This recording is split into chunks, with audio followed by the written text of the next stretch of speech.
ನಮಸ್ಕಾರ. ನಾನು ನಿಮ್ಮ ಸಿ ಟಾಣಸ್ವಾಮಿ, ವೀಕ್ಷಕ ಕನ್ನಡ ನ್ಯೂಸಿಂದ. ವೀಕ್ಷಕರೇ, ರಾಜಕಾರಣದಲ್ಲಿ ರಾಜಕಾರಣ ಮಾಡುವಂಥ ವ್ಯಕ್ತಿ ಹೇಗೆ ಇರಬೇಕು, ಯಾವ ರೀತಿ ಮಾತಾಡಬೇಕು ಅನ್ನೋದನ್ನು ಮೊದಲು ಕಲ್ತ್ಕೋಬೇಕು.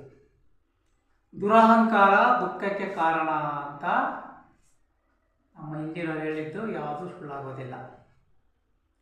ಪಕ್ಷಗಳಲ್ಲಿ ಇಂತಹ ದುರಹಂಕಾರದ ಮಾತಾಡೋರಿದ್ದರೆ ಪಕ್ಷಗಳು ಕುಟ್ಟಿ ಹೋಗ್ತವೆ, ತಲೆ ಎತ್ತದಂಥ ಸ್ಥಿತಿಗೆ ಬರ್ತಾರೆ.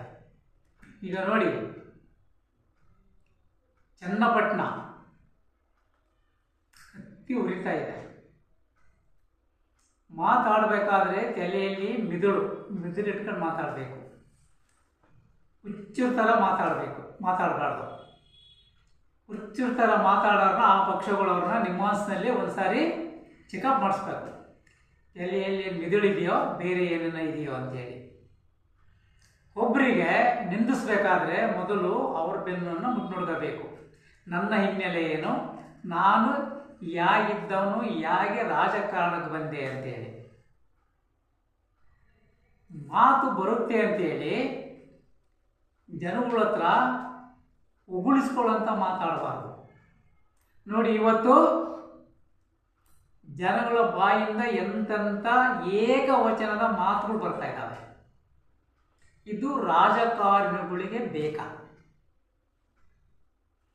ನೋಡಿ, ಚನ್ನಪಟ್ಟಣದಲ್ಲಿ ಚುನಾವಣೆಯಲ್ಲಿ ಗೆಲುವಿನ ದಡ ಸೇರ್ತಕ್ಕಂಥ ಅಭ್ಯರ್ಥಿಯನ್ನ ಈ ಅವಿವೇಕಿ ಮಾತುಗಳಿಂದ ಹಿನ್ನಡೆಯಾಗಿದೆ ಅನ್ನೋದು ಪ್ರತಿಯೊಬ್ಬರಿಗೂ ತಿಳಿದಂಥ ವಿಷಯ. ಮಾತು ಮನೆ ಕೆಡಿಸ್ತು, ತೂತು ಒಲೆ ಕೆಡಿಸ್ತು ಅಂತೇಳಿ ಗಾದೆ ಎಂದು ಸುಳ್ಳಾಗಲ್ಲ. ಈ ಹಿಂದೆನೂ ಸಹ ಇದೇ ವಿವಾದ ಸೃಷ್ಟಿಯಾಗತಕ್ಕಂಥ ಮಾತನ್ನ ಮಾನ್ಯ ಸಚಿವರು ಮಾತಾಡಿದ್ದಾರೆ. ಯಾವ ಸಚಿವರು ಅಂತ ಪ್ರತಿಯೊಬ್ಬರು ಗೊತ್ತಿದೆ. ಸಚಿವರಾದ ತಕ್ಷಣ ಇವ್ರಿಗೆ ಕೊಂಬು ಬರೋದಿಲ್ಲ. ಕೊಂಬು ಮುರಿದೋಗೋದಂತೂ ಸತ್ಯ.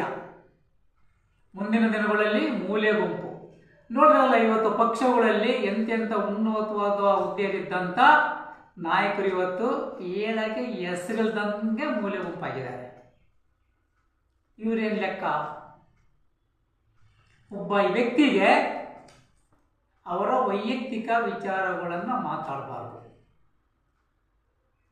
ಯಾಕಂದರೆ ಅವರು ಕರ್ಗಿರ್ತಾರೋ ಬೆಳ್ಳಗಿರ್ತಾರೋ ಅವರಿಗೆ ದೇವರು ಕೊಟ್ಟ ಬಣ್ಣ ಅದು. ಅದನ್ನು ಏನು ಇಡೀ ಕರ್ನಾಟಕದ ಜನತೆಗೆ ಗೊತ್ತಿರುತ್ತೆ ಕುಮಾರಸ್ವಾಮಿ ಯಾವ ಬಣ್ಣ ಅಂತೇಳಿ. ಅದನ್ನು ಇವರೇನು ಅದನ್ನು ಒತ್ತಿ ಹೇಳೋದು? ಒಬ್ಬ ಮುಖ್ಯಮಂತ್ರಿ ಹುದ್ದೆಯನ್ನ, ಸಚಿವ ಹುದ್ದೆಯನ್ನ, ಪ್ರಧಾನಮಂತ್ರಿ ಹುದ್ದೆಯನ್ನ ಅಲಂಕರಿಸಿದಂಥ ಮಹಾನ್ ವ್ಯಕ್ತಿಯ ಕುಟುಂಬವನ್ನೇ ಖರೀದಿ ಮಾಡ್ತೀನಿ ಅಂತ ಮಾತು ಬರಬೇಕಾದ್ರೆ ಇವರ ಬಾಯಿ ಎಂತ ಹೊಲಸು ಅಂತೇಳಿ, ಎಷ್ಟು ದುರಹಂಕಾರ ಮೈ ತುಂಬಿಕೊಂಡಿದೆ ಅಂತೇಳಿ. ಖರೀದಿ ಮಾಡ್ತಾರೆ ಇವರು? ಅಷ್ಟಕ್ಕೆ ಬದುಕಿದ್ದಾರೆ ಇವರು? ಮಾತಿನಲ್ಲಿ ಹಿಡಿತಾ ಇರಬೇಕು.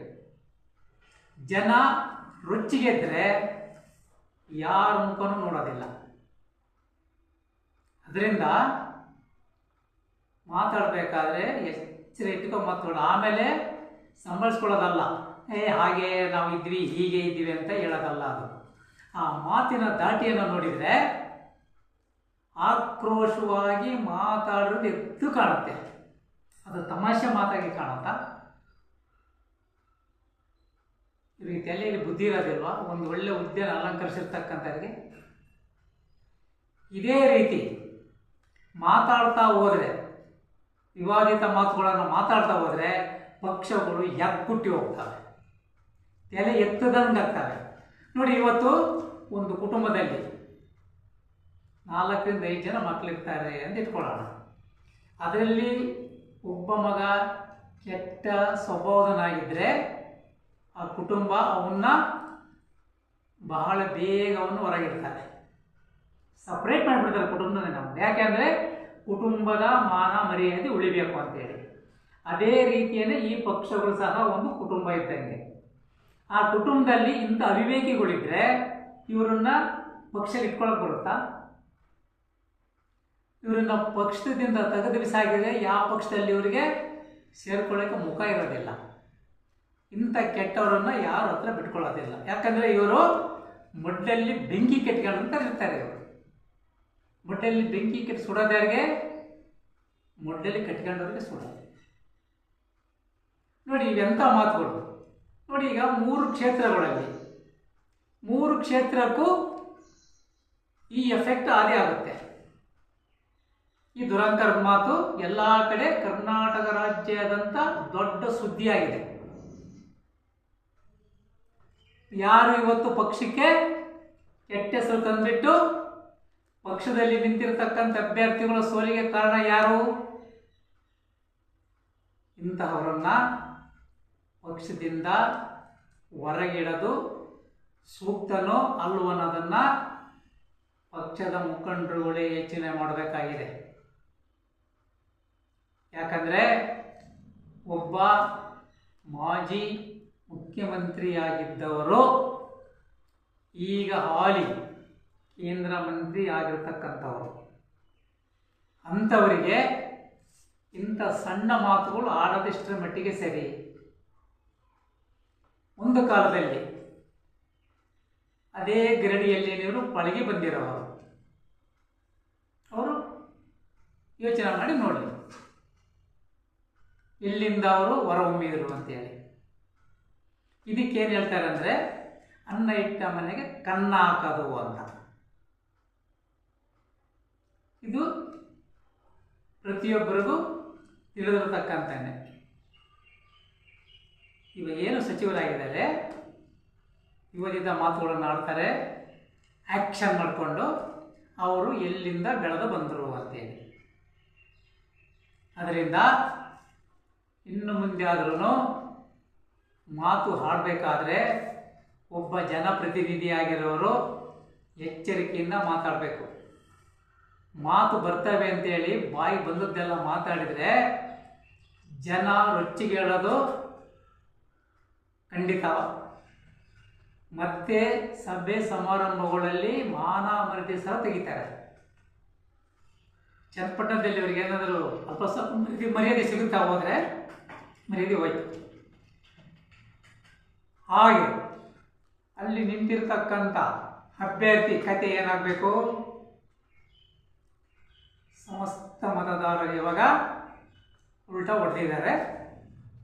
ಅವರು ಇಷ್ಟರ ಮಟ್ಟಿಗೆ ಮತದಾನ ಮಾಡಿದ್ದಾರೆ ಅನ್ನೋದನ್ನು ಮುಂದಿನ ದಿನಗಳಲ್ಲಿ ಎಣಿಕೆಯಲ್ಲಿ ಗೊತ್ತಾಗುತ್ತೆ. ಇದು 3 ಕ್ಷೇತ್ರಗಳಿಗೂ ತೊಂದರೆ ಆಗಬಹುದು ಅನ್ನೋದು ಕಂಡು ಬರ್ತಾ ಇದೆ. ಆದ್ದರಿಂದ ಪಕ್ಷದ ಮುಖಂಡರು ಇಂಥವ್ರನ್ನ ಇಟ್ಕೊಂಡ್ರೆ ಯಾವ ಪಕ್ಷದನ್ನಾಗಿರಲಿ ಇಂಥ ಒಬ್ಬರು ಇದ್ದರೆ ತುಂಬಿದ ಕೊಂಡಕ್ಕೆ ಉಳಿ ಇದ್ದಂಗೆ. ಅವರು ಒಂದನಿ ಬಿದ್ದರೆ ಸಾಕು, ಅದೆಷ್ಟು ಗಾತ್ರದ ಕೊಡದಲ್ಲಿ ನೀರಿದ್ರೂ ಉಳಿ ಆಗಿ ಒಡೆದೋಗುತ್ತೆ ಅದು. ಅದರಿಂದ ಯಾವುದೇ ಪಕ್ಷದ ಮುಖಂಡರಾಗಲಿ ಇನ್ನೊಬ್ಬರಿಗೆ ನಿಂದಿಸಕ್ಕಂಥ ಮಾತಾಗಲಿ ವಿವಾದಿತ ಮಾತುಗಳನ್ನಾಡೋರನ್ನ ಪಕ್ಷದ ಮುಖಂಡರು ಆದಷ್ಟು ಬೇಗ ಇವರನ್ನ ಹೊರಗಿಡೋದು ಸೂಕ್ತ ಅಂತಕ್ಕದ್ದು ಬಹಳ ಜನಗಳು ಇದೇ ಹೇಳ್ತಿದ್ದಾರೆ. ನಾವು ಅಲ್ಲಲ್ಲಿ ಗುಂಪು ಗುಂಪು ಮಾತಾಡೋದನ್ನು ಕೇಳಿದರೆ ಪ್ರತಿಯೊಬ್ಬರೂ ಬೈಯುವವರೇ ಜಾಸ್ತಿ ಆಗಿದೆ ಪಕ್ಷಕ್ಕೆ ಹಾಗೂ ವಿವಾದಿತ ಮಾತುಗಳನ್ನು ಆಡಿರ್ತಕ್ಕಂಥ ಸಚಿವರ ಬಗ್ಗೆ. ಹೀಗೆ ಮುಂದುವರೆದರೆ ಇದು ಪಕ್ಷ ಸರ್ವನಾಶ ಆಗ ದಿಕ್ಕಿನತ್ತ ಸಾಗುತ್ತದೆ. ಈ ಎಲೆಕ್ಷನ್ ಈಗ ಏನು ನಡೀತಿದೆ, ಮರುಚುನಾವಣೆ 3 ಕ್ಷೇತ್ರದಲ್ಲಿ ಎಣಿಕೆ ಆದ ನಂತರ ಯಾವ ರೀತಿ ಜನ ಪಕ್ಷವನ್ನ ಸ್ವೀಕರಿಸಿದರೆ ಅನ್ನೋದನ್ನು ಎಣಿಕೆಯ ನಂತರ ಗೊತ್ತಾಗುತ್ತೆ. ಎಣಿಕೆ ನಂತರವಾದ್ರೂ ಫಲಿತಾಂಶ ಏನಾಗುತ್ತೆ ಅಂತ ಗಮನದಲ್ಲಿಟ್ಟುಕೊಂಡು ಇಂಥ ಕೆಲೆಗೆ ಮಿದಿಲಿರ್ತಕ್ಕಂಥ ಸಚಿವರಾಗಿರ್ಬೋದು, ಶಾಸಕರಾಗಿರ್ಬೋದು, ಬೇರೆ ಯಾರಾಗಿರ್ಬೋದು, ಇನ್ನೊಬ್ಬರಿಗೆ ನಿಂದನೆ ಮಾಡಿ ಮಾತಾಡೋಂಥವ್ರನ್ನ ಗೇಟ್ ಪಾಸ್ ಕೊಡಬೇಕಾಗಿದೆ. ಅವರೇನು ರಾಷ್ಟ್ರ ಮಟ್ಟದ ನಾಯಕರು ಏನಾಗಿರೋದಿಲ್ಲ. ಇಡೀ ಕರ್ನಾಟಕನೇ ಅವ್ರ ಮಾತು ಕೇಳಿ ಓಟ್ ಹಾಕಲ್ಲ. ಓಟ್ ಹಾಕೋರಿಗೆ ಅವ್ರಿಗೆ ಗೊತ್ತಿರುತ್ತೆ ನಾವು ಯಾರಿಗೆ ಓಟ್ ಹಾಕಿ ಗೆಲ್ಲಿಸ್ಬೇಕು ಅಂತೇಳಿ. ಇಂಥನೊಬ್ಬ ಇದ್ದರೆ ಪಕ್ಷಕ್ಕೆ ಕೆಟ್ಟ ಹೆಸರು ಬರೋದಂತೂ 100ಕ್ಕೆ 100 ಸತ್ಯ. ಅದರಿಂದ ತಕ್ಷಣವೇ ಪಕ್ಷದ ಮುಖಂಡರು ಎಚ್ಚೆತ್ತುಕೊಂಡು ಇಂಥವ್ರನ್ನ ಪಕ್ಷದಿಂದ ದೂರ ಇಡುವುದು ಸೂಕ್ತ ಅಂತ ಜನಪ್ರಿಯವಾಗಿದೆ. ಪಕ್ಷ ಯಾವ ನಿರ್ಣಯ ಕೈಗೊಳ್ಳುತ್ತೆ ಅಂತೇಳಿ ಕಾದು ನೋಡೋಣ. ಜೈ ಹಿಂದ್, ಜೈ ಕರ್ನಾಟಕ. ಪ್ರಿಯ ವೀಕ್ಷಕರೇ, ನಮ್ಮ ಚಾನಲ್ ನಿಮ್ಗೆ ಇಷ್ಟವಾದಲ್ಲಿ ಸಬ್ಸ್ಕ್ರೈಬ್ ಮಾಡಿ, ಲೈಕ್ ಮಾಡಿ, ಶೇರ್ ಮಾಡಿ. ಪ್ರಿಯ ವೀಕ್ಷಕರೇ, ಯಾರಿಗೆ ಏನೇ ಅನ್ಯಾಯ ಆಗಿರಲಿ ಬಂದು ನಮ್ಮ ಸ್ಟುಡಿಯೋದಲ್ಲಿ ತಮ್ಮ ಅನಿಸಿಕೆಗಳನ್ನು ಹೇಳ್ಕೋಬೋದಾಗಿದೆ. ನಮಸ್ಕಾರ.